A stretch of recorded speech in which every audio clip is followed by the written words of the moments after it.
Hi friends, welcome to our channel. ఈరోజు మనం 2024లో తెలుగు లాంగ్వేజ్లో రిలీజ్ అయినటువంటి ఒక థ్రిల్లర్ మూవీ స్టోరీని డిస్కస్ చేద్దాం. అదే tenant. Now let's start our video.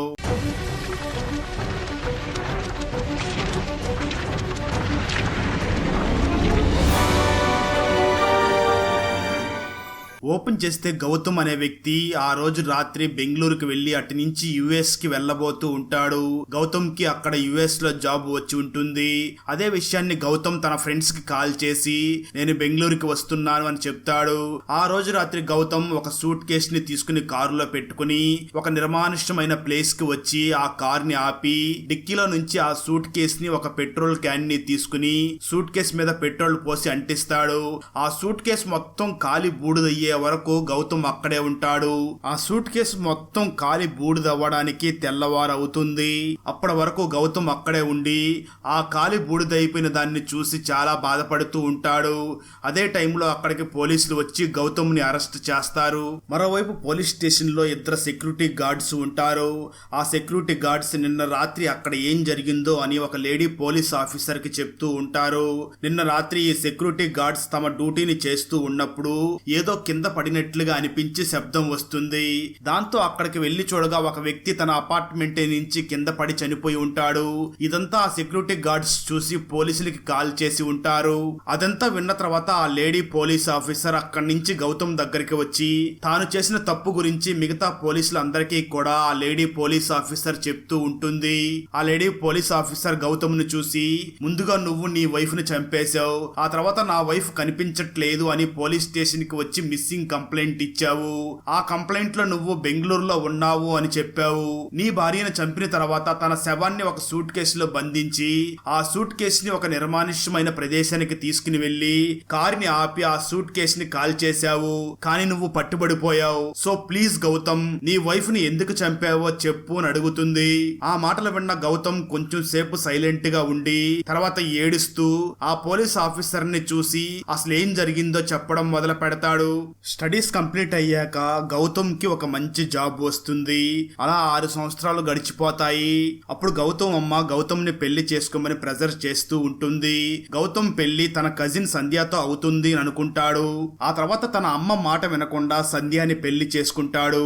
నిజానికి ఇద్దరు ఒకరినొకరు చాలా ప్రేమించుకుంటూ మంచిగా జీవిస్తూ ఉంటారు. పెళ్లైన తర్వాత ఇద్దరు కూడా సిటీకి వచ్చి ఉంటారు. వాళ్ళ లైఫ్ చాలా ఆనందంగా గడిచిపోతూ ఉంటుంది. ఆ టైంలోనే గౌతమ్ జాబ్ యుఎస్ కి ట్రాన్స్ఫర్ అవుతుంది. ఆ విషయం తెలుసుకున్న సంధ్య వెంటనే ఆ సంతోషకరమైన న్యూస్ ని తన పేరెంట్స్ కి తన అత్త మామలకి ఫోన్ చేసి చెప్తుంది. అందరూ చాలా సంతోషంగా ఉంటారు. గౌతమ్ యుఎస్ కి వెళ్లిపోయిన తర్వాత సంధ్య తన పుట్టింటికి వెళ్లిపోతుంది. అప్పుడే స్టోరీ ప్రెజెంట్ గా వస్తుంది. అది మొత్తం విన్న లేడీ పోలీస్ ఆఫీసర్ గౌతమ్ ను చూసి నువ్వేం చేసావో నువ్వేం చెప్తున్నావో వాటికి అస్సలు కనెక్షన్ లేదు. ఇంకో విషయం ఏమిటి అంటే ఈ రోజు మార్నింగ్ నీ ఫ్లాట్ కి ఆపోజిట్ లో ఉండే ఒక వ్యక్తి పైనుంచి కిందకి దూకి సూసైడ్ చేసుకోవడానికి ట్రై చేశాడు. అదే టైంలో నువ్వు నీ వైఫ్ శవాన్ని ఆ నిర్మానుష్యమైన ప్రదేశానికి తీసుకుని వెళ్లి కాల్చడం మొదలు పెట్టావు. ఆ కింద పడిపోయిన వ్యక్తి ఇప్పుడు చావు బ్రతుకుల మధ్య కొట్టుమిట్టాడుతున్నాడు. ఆ అబ్బాయి పేరు రిషి అని చెప్తుంది. రిషి అనే పేరు వినగానే చాలా షాక్ అవుతాడు. అప్పుడు ఆ పోలీస్ ఆఫీసర్ రిషినే నిన్ను పట్టించాడు. నువ్వు నీ వైఫ్ మిస్సింగ్ కంప్లైంట్ ఇచ్చిన అడ్రస్ రిషి అడ్రస్ రెండు సేమే. మేము సీసీటీవీ ఫుటేజ్ ని చెక్ చేసినప్పుడు రిషి చనిపోయే ముందు గౌతమ్ నువ్వు నీ ఫ్లాట్ నుంచి బయటికి వెళ్తూ కనిపించావు. నువ్వు ఇచ్చిన కంప్లైంట్ స్టేట్మెంట్ ప్రకారం నువ్వు ఆ టైంలో బెంగళూరులో ఉండాలి అని చెప్తుంది. ఆ తర్వాత ఆ లేడీ పోలీస్ ఆఫీసర్ హాస్పిటల్ కి వెళ్తుంది. నిజంగానే పాపం రిషి చాలా గాయాల పాలయ్యి చావు బతుకుల మధ్య పోరాడుతూ ఉంటాడు. అయినా కూడా పోలీసులు రిషిని తన గురించి అడగడానికి ట్రై చేస్తారు. స్టోరీ గతానికి వెళ్తుంది. నిజానికి ఒక రోజు ముందే రిషి గర్ల్ ఫ్రెండ్ అయినటువంటి శ్రావణి అనే అమ్మాయి రిషికి కాల్ చేసి నేను మా ఊరు నుంచి హైదరాబాద్కి వస్తున్నాను, బస్సులో ఉన్నాను అని చెప్తుంది. ఇదంతా విన్న రిషి శ్రావణి అసలు ఏం చేసావు నువ్వు, నేను ఇంకా ఇక్కడ సెటిల్ అవ్వలేదు, మరి నువ్వెక్కడ ఉంటావు, టైం చూసి నిన్ను నేను పిలుస్తాను అని చెప్పాను కదా అని అంటాడు. కానీ శ్రావణి వినకుండా బస్ ఎక్కి హైదరాబాద్కి వస్తూ ఉంటుంది. మరోవైపు రిషి ఫ్రెండ్స్ ముగ్గురు రిషి ఫ్లాట్ దగ్గరికి వస్తారు. ఆ ముగ్గురులో ఒక అబ్బాయి పేరు రోని. రిషి ఇంటి నుంచి బయటికి వెళుతూ గౌతమ్ ఇంటి డోర్ ని నాక్ చంపేస్తాడు. నిజానికి ఆ టైంలో గౌతమ్ తన వైఫ్ సంధ్య శవం పక్కన కూర్చుని ఉంటాడు. ఆ తర్వాత గౌతమ్ చేతిలో ఒక కత్తి తీసుకుని డోర్ ని ఓపెన్ చేస్తాడు. ఎదురుగా రోనీ ఉంటాడు. అప్పుడు రోనీ గౌతమ్ను చూసి, మీరు ఈరోజు యుఎస్కి వెళ్తున్నారని చెప్పారు కదా, పార్టీ ఎక్కడ మరి అని అంటాడు. దానికి గౌతమ్, నేను మిమ్మల్ని తర్వాత ఇన్వైట్ చేస్తాను అని చెప్పి డోర్ని సడన్ గా క్లోజ్ చేస్తాడు. ఆ తర్వాత రిషి తన ఇంకొక ఫ్రెండ్ అయినటువంటి కావ్య అనే అమ్మాయికి కాల్ చేయడానికి ట్రై చేస్తాడు. ఎందుకంటే శ్రావణి హైదరాబాద్కి వచ్చాక కావ్యతో పాటు ఉంచడం కోసం కావ్యకి కాల్ చేస్తాడు. కానీ కావ్య ప్రస్తుతం కాల్ ని లిఫ్ట్ చేయకుండా ఉంటుంది. ఆ తర్వాత కొంచెం సేపటికి శ్రావణి మళ్ళీ రిషికి కాల్ చేసి తను ఉన్న లొకేషన్ గురించి చెప్తూ ఉంటుంది. ఈ బస్సు ఆ లొకేషన్లో ఆగుతుంది, నువ్వు వెంటనే అక్కడికి వచ్చి పికప్ చేసుకో అని చెప్తుంది. కానీ అలా బస్సులో కూర్చుని తన గతాన్ని గుర్తు చేసుకుంటుంది శ్రావణి. నిజానికి శ్రావణికి 3 అత్తలు ఉంటారు. ఆ 3 అత్తల కొడుకులు 3 కంట్రీస్ లో బాగా సెటిల్ అయి ఉంటారు. అంటే లండన్, యుఎస్, కెనడాలో బాగా సెటిల్ అయి ఉంటారు. శ్రావణి 3 అత్తలు కూడా శ్రావణిని వాళ్ళ కొడుకుల్లో ఎవరో ఒకరికిచ్చి పెళ్లి చేసుకోవాలి అని డిసైడ్ అవుతారు. అందరూ శ్రావణి ఆన్సర్ కోసం వెయిట్ చేస్తూ ఉంటారు. ఆ తర్వాత శ్రావణి ఫాదర్ శ్రావణి దగ్గరికి వచ్చి, ఆ 3 నా సిస్టర్స్, ఒకవేళ నువ్వు ఆ 3లో ఎవరింటికి వెళ్ళినా ఆ ఇంట్లో నీకు మీ అమ్మ అవసరమే ఉండదు. ఒక ఆడపిల్ల తండ్రిగా నాకు ఇంతకన్నా ఏం కావాలి, బాగా ఆలోచించి డెసిషన్ తీసుకో అని చెప్పి వెళ్తాడు. కానీ శ్రావణి రిషిని ప్రేమిస్తూ ఉంటుంది. వెంటనే శ్రావణి ఇవన్నీ గుర్తు చేసుకుని రిషికి కాల్ చేసి ఇవన్నీ చెప్తుంది. ఆ తర్వాత రోజే శ్రావణి హైదరాబాద్ కి వెళ్తూ ఉంటుంది. స్టోరీ ప్రెజెంట్ కి వస్తుంది. ప్రెజెంట్ డే లో రిషి అమ్మ రిషికి కాల్ చేసి, నిన్న శ్రావణి వాళ్ళ నాన్న మన ఇంటికి వచ్చారు అని చెప్తుంది. అంటే దాని అర్థం శ్రావణి మరియు తన లవ్ గురించి రిషి తన అమ్మకి ఇంకా ఏమి చెప్పి ఉండడు. కానీ శ్రావణి రిషి గురించి తన ఫాదర్ కి చెప్పి ఉంటుంది. కాబట్టి శ్రావణి హైదరాబాద్ కి వెళ్ళిన తర్వాత శ్రావణి నాన్న రిషి ఇంటికి వచ్చి, నా కూతురికి అర్థమయ్యేలాగా చెప్పాల్సినవన్నీ చెప్పేశాను, అయినా కూడా వాళ్ళిద్దరూ పెళ్లి చేసుకోవాలి అనుకున్నారు కాబట్టి ఇందులో నాకేమీ అభ్యంతరం లేదు, ఇద్దరికి ఓకే అయితే మనం రేపు హైదరాబాద్ కి వెళ్దామని చెప్తాడు. రిషి అమ్మ ఫోన్ చేసి రిషికి జరిగింది మొత్తం చెప్పడంతో, అవునమ్మా, శ్రావణి హైదరాబాద్ కి రాబోతుంది, దారిలో ఉంది, తను వచ్చిన తర్వాత నేను తన నాన్నతో మాట్లాడతాను అని చెప్తాడు. ఆ తర్వాత రిషి గౌతమ్ దగ్గరికి వెళ్లి, నా ఫ్రెండ్ ఒక ఆమె హైదరాబాద్ కి వస్తుంది, 2 డేస్ మీరు నా ఫ్రెండ్ ని మీ ఇంట్లో పెట్టుకోగలరా అని అడుగుతాడు. దానికి గౌతమ్, 2 డేస్ కాదు రిషి, 2 సంవత్సరాలు ఉండవచ్చు, నేను యుఎస్ వెళ్ళబోతున్నాను, అదే విధంగా నా వైఫ్ తన పుట్టింటికి వెళ్తుంది, కాబట్టి సాయంత్రం నీకు ఇంటి కీస్ ఇస్తాను అని చెప్తాడు. గౌతమ్ మాటలు విన్న తర్వాత రిషి చాలా సంతోషిస్తాడు. అప్పుడు ఆ లేడీ పోలీస్ ఆఫీసర్ గౌతమ్ దగ్గరికి వస్తుంది. గౌతమ్ ఆ లేడీ పోలీస్ ఆఫీసర్ ని చూసి, సంధ్యతో నా పెళ్లి జరిగి ఆ ఫ్లాట్ కి వచ్చిన తర్వాత మేము చాలా సంతోషంగా ఉండేవాళ్ళం, నెలలు ఎలా గడిచిపోయాయో కూడా అస్సలు తెలియదు, కానీ 1 నెల నుంచి 1 రోజు కూడా 1 నెల గడిచినంత భారంగా గడిచేది అని చెప్తాడు. అంటే పెళ్లైన 4 నెలల వరకు గౌతమ్ మరియు సంధ్యల లైఫ్ బాగా ఉంటుంది. కానీ వీళ్ళిద్దరి లైఫ్ లో అసలు ఏం జరిగిందో తెలియదు. కానీ సంధ్య గౌతమ్తో సరిగ్గా మాట్లాడడం ఆపేస్తుంది. సంధ్య ఒక మూలక వచ్చి దాక్కుని ఏడుస్తూ ఉంటుంది. సరిగ్గా తన హస్బెండ్ ని చూసుకోదు. ముందుగా గౌతమ్కి ఇష్టమైన ఫుడ్ అంతా వండి పెట్టేది. ప్రతి వీకెండ్ ఇద్దరు బయటికి తిరుగుతూ ఎంజాయ్ చేసేవారు. కానీ ఇప్పుడు గౌతమ్ ఆఫీస్ నుంచి ఇంటికి వచ్చిన తర్వాత సంధ్య కేవలం డోర్ ని మాత్రమే ఓపెన్ చేసి తిరిగి మళ్ళీ తన రూమ్ లోకి వెళ్లిపోతూ ఉంటుంది. గంటల సంధ్య తన రూమ్ లోనే ఉంటూ ఉంటుంది. ఏదైనా అడిగితే ఏమీ సమాధానం చెప్పకుండా సైలెంట్ గా ఉంటూ ఉంటుంది. ఈ విధంగా ఒకరోజు గౌతమ్ తన బెడ్రూమ్ లోకి వెళ్లి దేన్నో చూసి చాలా షాక్ అవుతాడు. బహుశా ఆ నెక్స్ట్ రోజునే గౌతమ్ తన వైఫ్ సంధ్యాని చంపేస్తాడు. సంధ్యాని చంపేసిన తర్వాత అర్ధరాత్రి సంధ్య శవాన్ని సూట్ కేసులో పెట్టి ఒక నిర్మానుష్యమైన ప్లేస్ కి తీసుకుని వెళ్లి కాల్చేస్తాడు. ఇదంతా విన్న తర్వాత ఆ లేడీ పోలీస్ ఆఫీసర్ గౌతమ్ ని చూసి, నువ్వు సంధ్యాని అంతగా లవ్ చేస్తున్నప్పుడు అనుమానంతో నీ భార్యను చంపేశావా అని అడుగుతుంది. అప్పుడు గౌతమ్, భగవంతుడైన రాముడు కూడా సీతామాతకి పరీక్షని పెట్టాడు అని చెప్తాడు. ఆ తర్వాత ఆ లేడీ పోలీస్ ఆఫీసర్ తిరిగి రిషి దగ్గరికి వెళ్తుంది. రిషిని చూసి, ప్లీజ్ నువ్వు ట్రీట్మెంట్ కి సపోర్ట్ చెయ్యి అని చెప్తుంది. దానికి రిషి, ఒక్క క్షణంలో అంతా మారిపోయింది, నన్ను కాపాడాలి అని మీరు అస్సలు ట్రై చేయకండి, నేను చనిపోవాలని అనుకుంటున్నాను అని చెప్తాడు. స్టోరీ గతానికి వెళ్తుంది. ఆ రోజు రాత్రి శ్రావణి హైదరాబాద్ కి వచ్చి రిషికి కాల్ చేసి పిక్ చేసుకోమని చెప్తుంది. రిషి శ్రావణిని పిక్ చేసుకుని శ్రావణిని చూసి, నువ్వు ఇలా ఎందుకు చేశావు, ఇలాంటి విషయాల్లో కొన్ని క్షణాల్లోనే డెసిషన్ ఎలా తీసుకున్నావు? నాకు ఇంకా కొంచెం టైం కావాలి. నేను నీకు ముందే చెప్పాను కదా, కానీ నువ్వు తొందర పెడుతున్నావు. ఏదైనా కానీ నువ్వు మీ నాన్నకి కాల్ చెయ్యి అని చెప్తాడు. అప్పుడు శ్రావణి తన నాన్నకి కాల్ చేస్తుంది. రిషి వెంటనే శ్రావణి ఫాదర్తో, అంకుల్ శ్రావణి నా దగ్గరే ఉంది అని చెప్తాడు. ఆ మాటలు విన్న శ్రావణి ఫాదర్, మంచిది, రేపు నేను మీ అమ్మ హైదరాబాద్కి వస్తున్నాం, అక్కడే అన్నీ మాట్లాడుకుందామని అంటాడు. ఆ మాటలు విన్న తర్వాత శ్రావణి చాలా సంతోషిస్తుంది. మా నాన్న తొందరగా ఒప్పుకుంటారని నాకు అనిపించలేదు అని అంటుంది. ఆ తర్వాత రిషి శ్రావణిని తన ఫ్లాట్కి తీసుకుని వెళ్లే టైంలో హైదరాబాద్ అంతా తిప్పి ఆ తర్వాత శ్రావణిని గౌతమ్ ఫ్లాట్ దగ్గరికి తీసుకుని వెళ్తాడు. రిషి డోర్ బెల్ ని ప్రెస్ చేస్తాడు, కానీ గౌతమ్ డోర్ ని ఓపెన్ చేయడు. అలాగే రిషి గౌతమ్ కి కాల్ చేస్తాడు. ఆ టైంలో గౌతమ్ బయట ఉంటాడు. ఇంకా వేరే ఆప్షన్ ఏమీ లేక రిషి శ్రావణిని తన ఫ్లాట్ కే తీసుకుని వస్తాడు. ఫ్లాట్ లోపల ఆల్రెడీ రిషి ఫ్రెండ్స్ ఉంటారు. రోని ఇంకా ఇద్దరు అబ్బాయిలు అలాగే ఇద్దరు అమ్మాయిలు కూడా ఉంటారు, కావ్య మరియు మేఘా. శ్రావణిని వాళ్ళందరికీ ఇంట్రడ్యూస్ చేస్తాడు రిషి. అక్కడ రిషి తప్ప మిగతా వాళ్ళందరూ కలిసి బీర్ మరియు గంజాయి తీసుకుంటూ ఉంటారు. ఆ తర్వాత శ్రావణి ఫ్రెష్ అప్ అయ్యి అందరికీ తినడానికి చికెన్ ప్రిపేర్ చేస్తుంది. ఆ చికెన్ తిని అందరూ కూడా శ్రావణిని బాగా పొగుడుతారు. ఆ రోజు రాత్రి శ్రావణి అక్కడే ఉండాలి అనుకుంటుంది. ఎందుకంటే అక్కడ మిగతా ఇద్దరు అమ్మాయిలు కూడా ఉండడంతో తను కూడా అక్కడే ఉండాలి అనుకుంటుంది. స్టోరీ ప్రజెంట్ కి వస్తుంది. ఆ లేడీ పోలీస్ ఆఫీసర్ మళ్ళీ గౌతమ్ దగ్గరికి వస్తుంది. అప్పుడు గౌతమ్ ఆ స్టోరీని కంటిన్యూ చేస్తాడు. సంధ్య కొన్ని రోజుల నుంచి గౌతమ్ తో సరిగ్గా మాట్లాడుతూ ఉండదు. దానివల్ల గౌతమ్ చాలా బాధపడుతూ ఉంటాడు. అయినా కూడా గౌతమ్ సంధ్యకి నార్మల్ అవుతుంది.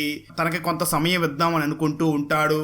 కానీ ఫైనల్ గా ఒకరోజు గౌతమ్ సంధ్య దగ్గరికి వెళ్ళి, అయినా నువ్వు ఇంకా ఎన్ని రోజులు సైలెంట్ గా ఉంటావు, చెప్పు సంధ్య అసలేం జరిగింది అని అడుగుతాడు. ఆ సమయంలో సంధ్య గౌతమ్ ని హగ్ చేసుకుని చాలా ఏడుస్తూ తనకేం జరిగిందో సంధ్య గౌతమ్ కి చెప్పడం మొదలు పెడుతుంది. స్టోరీ గతానికి వెళ్తుంది. ఒకరోజు సంధ్య ఫ్లాట్ లో నుంచి బయటికి వచ్చి గౌతమ్ కి బాయ్ చెప్తూ ఉండగా ఆ టైంలో కావ్య మేఘాని పిలుస్తూ తన ఫ్లాట్ నుంచి బయటికి వస్తుంది. మేఘా ఆ టైంలో కావ్య మాటలు అస్సలు వినదు. అదే టైంలో కావ్య సంధ్య ఫోన్ తీసుకుని మేఘాకి కాల్ చేసి, కాల్ కట్ చేయకు, నీతో మాట్లాడాలి అని అంటుంది. ఆ తర్వాత సంధ్య సూపర్ మార్కెట్ కి వెళ్తుంది. ఒకరోజు సంధ్య అదే సూపర్ మార్కెట్ లో కావ్య మరియు మేఘాలని కలుస్తుంది. కావ్య మరియు మేఘాలు సంధ్యని చూసి, మమ్మల్ని గుర్తుపట్టారా, మేము మీ ఫ్లాట్ ఎదురుగా ఉంటున్నాము అని చెప్తారు. ఆ విధంగా కావ్య మరియు మేఘాలు సంధ్యకి పరిచయం అవుతారు. సంధ్య కావ్య మరియు మేఘాలతో చాలా బాగా మాట్లాడుతుంది. ఒకరోజు కావ్య మరియు మేఘా షాపింగ్ కి వెళ్లి సంధ్య కోసం ఒక మంచి డ్రెస్ ని తీసుకుని వచ్చి ఇస్తారు. అంటే దాని అర్థం ఆ డ్రెస్ ని సంధ్యకి గిఫ్ట్ గా ఇస్తారు. సంధ్య ఎప్పుడు చీరే కట్టుకుంటూ ఉంటుంది కాబట్టి డ్రెస్ వేసుకున్న తర్వాత సంధ్య కూడా చాలా సంతోషిస్తుంది. నేను ఈ రోజు ఈ డ్రెస్ ని గౌతమ్ కి చూపిస్తాననుకుంటుంది. ఆ తర్వాత కొన్ని రోజులకి ఒక రోజు మేఘా బర్త్డే రావడంతో మేఘా మరియు కావ్య సంధ్య ఇంటికి వస్తారు. సంధ్య మేఘాకి బర్త్డే విషెస్ చెప్తుంది. అదే విధంగా సంధ్య మేఘా కావ్యాలు ముగ్గురు ముచ్చట్లతో పాటు ఒక చిన్న చాక్లెట్ పార్టీని కూడా చేసుకుంటారు. అదే విధంగా కావ్య మరియు మేఘాలిద్దరూ సాయంకాలం బర్త్డే పార్టీకి సంధ్యని కూడా ఇన్వైట్ చేస్తారు. కావ్య మేఘాలు ఇంట్లో నుంచి వెళ్లిపోగానే సంధ్య తల తిరుగుతుంది.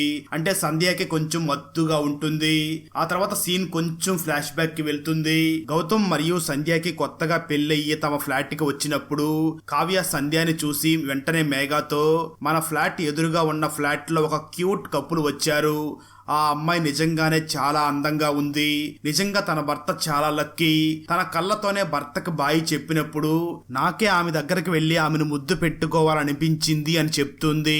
ఈ విధంగా కావ్య మరియు మేఘాలిద్దరూ మాట్లాడుకుంటున్న సమయంలో అక్కడే ఉన్న రోని వాళ్ళ మాటలు వింటూ ఉంటాడు. అందరూ గంజాయి తాగే వాళ్లే కాబట్టి ఒకసారి సంధ్యని చూడాలి అని రోనీకి ఆశ కలుగుతుంది. అమ్మాయిలే అంతగా పొగుడుతున్నారు, నేను చూడాలి అనుకుంటాడు.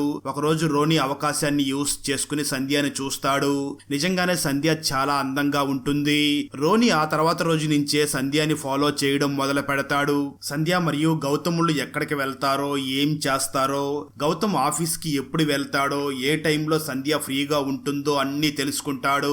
ఒకరోజు కావ్య సంధ్య ఫోన్ తీసుకుని మేఘాకి కాల్ చేసింది కదా, రోని అదంతా చూసి సంధ్యని ఎట్టి పరిస్థితుల్లో లొంగ తీసుకోవాలి అని ప్లాన్ చేస్తాడు. మేఘా బర్త్డే రోజు రోని ఒక చాక్లెట్ లో మత్తు మందుని కలుపుతాడు. నిజానికి సంధ్యకి 5 స్టార్ అంటే చాలా ఇష్టం ఉంటుంది. కావ్య మరియు మేఘాలు సంధ్య ఇంటికి వెళ్లారు కదా, ఆ టైంలో చాక్లెట్ పార్టీ అయ్యింది కదా, ఆ చాక్లెట్ తినడం వల్లే సంధ్యకి మత్తు ఎక్కుతుంది. అప్పుడు రోని ఇదంతా అబ్జర్వ్ చేసి కావ్య మరియు మేఘాలు వెళ్లిపోయిన తర్వాత సంధ్య ఇంటికి వెళ్లిన రోని సంధ్యాని బెడ్రూమ్ లోకి తీసుకుని వెళ్లి తనతో ఎంజాయ్ చేస్తాడు.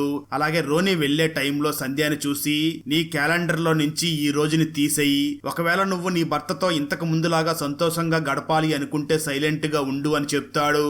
ఆ తర్వాత పాపం సంధ్య చాలా నిస్సహాయంగా ఉంటుంది. సంధ్య తనని తాను ఆ టైంలో కాపాడుకోలేకపోయి ఉంటుంది. ఈ విధంగా సంధ్య జరిగిందంతా కూడా గౌతమ్ కు చెప్తుంది. అదంతా విని గౌతమ్ చాలా బాధపడతాడు. స్టోరీ ప్రెజెంట్ డే కి షిఫ్ట్ అవుతుంది. ఆ లేడీ పోలీస్ ఆఫీసర్ రిషి చెప్పిన స్టేట్మెంట్ ని గౌతమ్ కి వినిపిస్తుంది. ఏ రోజు రాత్రి శ్రావణి రిషి ఫ్లాట్ కి వెళ్ళిందో ఆ టైంలో రిషి ఫ్రెండ్స్ గంజాయి తాగుతూ ఉంటారు. అదే విధంగా శ్రావణి చికెన్ చేస్తూ ఉంటుంది కదా, ఆ టైంలోనే రోని చెడ్డ చూపు శ్రావణి మీద పడుతుంది. డిన్నర్ అంతా అయ్యాక రిషి మరియు శ్రావణి తన రూమ్ లోకి ఉన్నప్పుడు రోని రిషి దగ్గరికి వెళ్లి 5 మినిట్స్ శ్రావణిని నాకు ఇవ్వు అని అంటాడు. అప్పుడు రిషి, రోని ఏం మాట్లాడుతున్నావు, వెళ్ళి పడుకో, నీకు మత్తు ఎక్కువైంది అని అంటాడు. కానీ రోని కోపంతో రిషిని ఆ రూమ్ లో నుంచి బయటకు తోసేసి డోర్ ని లాక్ చేసి శ్రావణిని చాలా ఘోరంగా బలాత్కారం చేస్తాడు. రోని మిగతా ఫ్రెండ్స్ అందరూ కూడా మత్తులో ఉన్న కారణంగా శ్రావణి అరిచి అరుపుల్ని వినలేకపోతారు. శ్రావణిని బలాత్కారం చేసిన తర్వాత రోని బయటికి రాగానే రిషి చాలా కోపం వచ్చి రోనిని కొడుతూ ఉండగా అదే టైంలో రోని మిగతా ఫ్రెండ్స్ ఇద్దరు కూడా ఆ రూమ్ లోకి వెళ్లి వీళ్ళిద్దరూ కూడా ఒకరి తర్వాత ఒకరు శ్రావణిని రేప్ చేస్తారు. బయట పాపం రిషి డోర్ ని ఓపెన్ చేయడానికి ట్రై చేస్తూ ఉంటాడు. అదే విధంగా రిషి కావ్యాన్ని లేపడానికి ట్రై చేస్తాడు. కానీ రోని రిషిని ఆపుతాడు. ఆ తర్వాత ఇద్దరు ఫ్రెండ్స్ కూడా బయటికి వచ్చాక రిషి చాలా దుఃఖంతో ఆ రూమ్ లోకి వెళ్లి శ్రావ్యకి బట్టలు తొడుగుతాడు. ఆ తర్వాత రిషికి వచ్చిన కోపం వల్ల ఆ ముగ్గురిని రిషి బాగా కొట్టి చాలా ఘోరంగా చంపుతాడు. అంటే ఒకరి కన్ను పీకేస్తాడు, మరొకరికి తల నరుకుతాడు. ఈ విధంగా రిషి తన ముగ్గురు ఫ్రెండ్స్ ని కూడా చాలా ఘోరంగా చంపేస్తాడు. ఇదంతా చూసిన కావ్య మరియు మేఘ అక్కడి నుంచి పారిపోతారు. కొంచెం సేపటి తర్వాత శ్రావణి రూమ్ లో నుంచి బయటికి వస్తుంది. తన పరిస్థితిని చూసి చాలా షాక్ అవుతుంది. ఆ తర్వాత శ్రావణి రిషిని చూసి తప్పంతా నాదే, ఇక్కడికి రావద్దని నువ్వు చాలా సార్లు చెప్పావు, మా నాన్న కూడా వద్దన్నాడు అని అంటుంది. ఆ మాటలు విన్న రిషి శ్రావణిని చూసి ఇందులో నీ తప్పేమీ లేదు, నువ్వు దీని గురించి బాధపడకు, నాకు బెంగళూరుకి ట్రాన్స్ఫర్ అవ్వబోతుందని నీకు తెలుసు కదా, రేపు మార్నింగ్ మనం బెంగళూరుకి వెళ్ళిపోదాం, నేను నీతో ఉన్నాను అని చెప్తాడు. కానీ అవేమీ వినకుండా శ్రావణి బాల్కనీలో నుంచి కిందకి దూకుతుంది. అదే టైంలో రిషి కూడా బాల్కనీలో నుంచి కిందకి దూకుతాడు. ఇదంతా సెక్యూరిటీ గార్డ్స్ చూసి వెంటనే పోలీసులకి కాల్ చేసి చెప్తారు. ఈ సంఘటనలో పాపం అన్ఫార్చునేట్ గా శ్రావణి చనిపోతుంది. అలాగే రిషి కూడా చావు బతుకుల మధ్య పోరాడుతూ ఉంటాడు. మార్నింగ్ అయ్యాక రిషి అమ్మ శ్రావణి ఫాదర్ వచ్చి ఇద్దరిని అలా చూసి ఎక్కి ఎక్కి ఏడుస్తారు. అంటే ఒకే రాత్రిలో అంతా మారిపోయి ఉంటుంది. రిషి దగ్గర బ్రతకడానికి ఏ కారణం ఉండదు. అందువల్ల రిషి ట్రీట్మెంట్ కి అస్సలు కోఆపరేట్ చేయకుండా చనిపోతాడు. పాపం రిషి అమ్మ శ్రావణి ఫాదర్ ఇద్దరు శవాల్ని చూసి చాలా ఎక్కి ఎక్కి ఏడుస్తారు. స్టోరీ ప్రెజెంట్ కి వస్తుంది. ఆ లేడీ పోలీస్ ఆఫీసర్ గౌతమ్ ని చూసి ఒక భార్య తనకి ఏదైనా కష్టం వస్తే భర్తకే చెప్తుంది, కానీ నువ్వు నీ భార్యనే చంపేశావు అని అంటుంది. ఆ మాటలు విన్న గౌతమ్ ఏమీ సమాధానం చెప్పడు. అప్పుడు ఆ లేడీ పోలీస్ ఆఫీసర్ గౌతమ్ ని చూసి ఇంతవరకు నువ్వు చెప్పిందంతా కూడా ఇప్పుడు నువ్వు చెప్పబోయే సమాధానానికి లింక్ అయి ఉంది, చెప్పు గౌతమ్ అసలు ఏమైంది అని అంటుంది. కానీ పాపం గౌతమ్ అదే టైంలో ఆ లేడీ పోలీస్ ఆఫీసర్ గన్నుని తీసుకుని షూట్ చేసుకుని చనిపోతాడు. ఆ తర్వాత ఈ కేసుని ఆ లేడీ పోలీస్ ఆఫీసర్ ఇన్వెస్టిగేషన్ చేస్తూ ఉంటుంది. అసలు గౌతమ్ సంధ్యాల మధ్య ఏం జరిగిందో అని ఆలోచిస్తూ ఉంటుంది. నిజంగానే గౌతమ్ సంధ్యాని చంపేశాడా అనే క్వశ్చన్ గురించి, దానికి సమాధానం గురించి ఆలోచిస్తూ ఉంటుంది. ఆ తర్వాత ఆ lady police officer crime spot కి వెళ్తుంది. అక్కడ ఒక చిన్న మందిరం కూడా ఉంటుంది. రామ్ లక్ష్మణ సీతాల మందిరం ఉంటుంది. అక్కడ ఆ పోలీస్ ఆఫీసర్ కి సంధ్య రాసిన ఒక లెటర్ దొరుకుతుంది. ఆ లెటర్ లో సంధ్య, గౌతమ్ నీ మనసు చాలా పెద్దది గౌతమ్, నాకు ఇలా జరిగిన తర్వాత కూడా నువ్వు చాలా నార్మల్ గా ఉంటున్నావు, ఇప్పుడు కూడా నువ్వు నా మీద జాలి దయాని చూపిస్తున్నావా, నేను దీన్ని ఎప్పుడు మర్చిపోతానో తెలియదు, నువ్వు నా మీద ప్రేమను చూపిస్తున్నావా లేక దయను చూపిస్తున్నావా, ఇలా నేను బ్రతకలేకపోతున్నాను గౌతమ్, ఆత్మహత్య అనేది ఎంత ధైర్యంతో కూడుకున్నదో నాకు తెలియదు, ఏదైనా కానీ అదే నా ప్రాబ్లంకి సొల్యూషన్, నేను చనిపోయాను అని ఎవరికీ తెలియకూడదు గౌతమ్, ఇదే నా రిక్వెస్ట్, ఇదే నా first and last wish Gautam అని రాసి ఉంటుంది. దాంతో గౌతమ్ తన భార్యకి ఇచ్చిన ప్రామిస్ ని పూర్తి చేయడానికి తన వైఫ్ శవాన్ని సూట్ కేసులో బందీ చేసి కాల్చేస్తాడు. సంధ్య లేకుండా తన జీవితాన్ని ఊహించుకోలేని గౌతమ్ తనని తాను కూడా చంపుకుని ఆత్మహత్య చేసుకుంటాడు. మనిషి చంద్రుడి మీదకి వెళ్ళినా భూమి మీద ఉన్న ఆడవాళ్ళకి మాత్రం రక్షణ కల్పించలేకపోతున్నాం కనుక మీ రక్షణ మీ చేతుల్లోనే ఉంది అనే మెసేజ్ తో ఈ మూవీ ఎండ్ అవుతుంది. అన్నట్లు మీరు రాసమోన్ అనే ఒక క్రైమ్ మిస్టరీ థ్రిల్లర్ మూవీని చూసారా? IMDbలో 8.2 రేటింగ్ తో ఉన్న ఈ మూవీ మాత్రం నెక్స్ట్ లెవెల్లో ఉంటుంది. ప్రతి ఒక్కరూ కూడా జీవితంలో ఒక్కసారైనా చూడవలసిన మూవీ ఇది. నాకు తెలిసి తెలుగులో కేవలం మన ఛానల్లో మాత్రమే దీన్ని ఎక్స్ప్లెయిన్ చేయడం జరిగింది. ఆ వీడియో లింక్ ని ఈ వీడియో డిస్క్రిప్షన్ లో మరియు కామెంట్స్ లో ఇస్తాను, చూసేయండి. ఫ్రెండ్స్, వీడియో నచ్చినట్లయితే లైక్ చేసి ఒక చిన్న కామెంట్ చేస్తే మాకు నెక్స్ట్ వీడియో చేయడానికి ఎంకరేజింగ్ గా ఉంటుంది. అలాగే ఛానల్ ని సబ్స్క్రైబ్ చేసి పక్కనే ఉన్న బెల్ ఐకాన్ ని క్లిక్ చేసి సపోర్ట్ చేయండి. Thanks for watching. జై హింద్.